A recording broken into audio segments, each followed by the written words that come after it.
Hi guys, welcome back. It's Artem's Game here, and today me and Nana La Banana are going to show you how to enhance the graphics in your Sims 4 using ReShade. Before we get started, if you do like Sims tips, tricks and hacks and other Sims content, then do subscribe. I'm on my journey to getting a community tab and I would absolutely love it if you could join me on that. And with that out of the way, let's dive right in. All the links that I go through today can be found in the description, including how to download the ReShader and the reshades that I have used. The first thing that you're going to do is go to reshade.me, and there will be a version that says 5.4.2. You're going to download this. It might come up with a warning saying that it's harmful to your computer. I promise you it's absolutely not. However, that being said, never ever download anything without your antivirus being turned on first. You're going to download and run the application. This is the next box that you're going to get up. You need to go to the browse button at the very bottom and find the Sims 4 by going to your local disk. Then you're going to go to program files 86-bit, origin games, the Sims 4, game, and then bin. You're then going to click on the Sims 4. It needs to be this one that's got 64-bit here, and then just open it and click next. You'll know you've selected the right one if it's got the .xex at the end. Then you just click next and select the Microsoft DirectX 9. This is talking about which presets to install. Basically all presets are different graphics that you're going to use. The first time I ever installed this, I installed everything. You don't need to install everything. The ones that I would recommend are the standard effect, the Sweet FX effect, the Quint effect, and the legacy effects at the very bottom. However, you can just skip this for now. In order to get the presets, you need to decide which reshade you're going to use. Now you can get lots of different ones online. Obviously, always be careful that it's a reputable source so that you don't give your computer loads of viruses before you download it. However, a quick Google search of best Sims 4 reshades managed to bring up plenty of options. I wanted to show you two different reshades just to show you the differences that you can get in the graphics. So the first one that I tried was October Mist, and the second one I tried was Pat Gooley Rose by Intramoon. Like I said, if you would like to try these, the links are in the description. The Rose reshade was just a single file. However,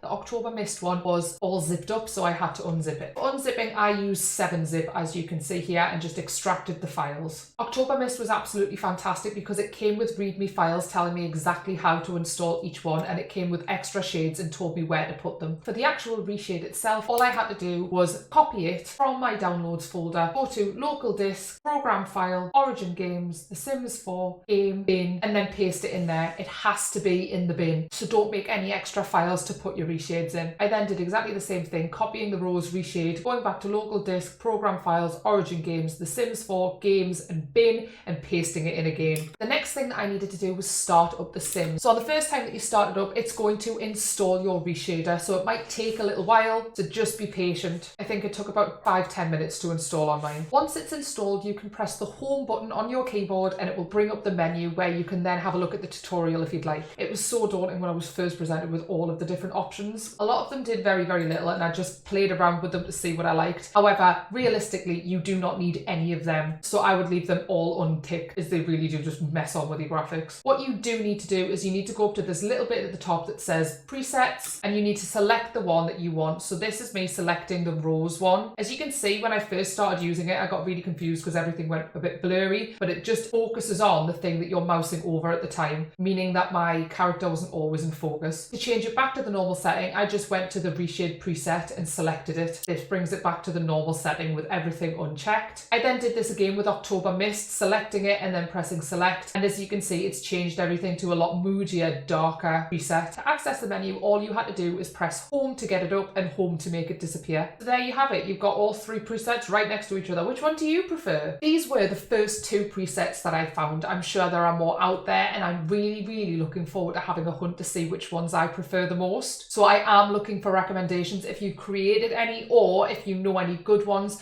please do let me know in the comments because I'd like to try them out. If you decide you do not want the reshader anymore, all you're going to do is click the installation, go through the installation process again, selecting the Sims program, clicking next. Then instead of modify, you're going to click the uninstall button instead. So that's a very beginner's guide to Sims 4 reshade. I really hope that you found this helpful. If you did, please press the like button because remember, likes are free. I stream to Twitch on Mondays, Wednesdays and Thursdays, so please do check me out if you enjoy any kind of gaming content like The Sims, but not restricted to The Sims. I think I'm going to have a better look at all of the different reshades that there are out there. I'm going to have a toy with them, and then I might make a video looking at my favourites. So like I said, if you have any tips or suggestions, please get them in the comments below. I'll catch you next time. Toodaloo!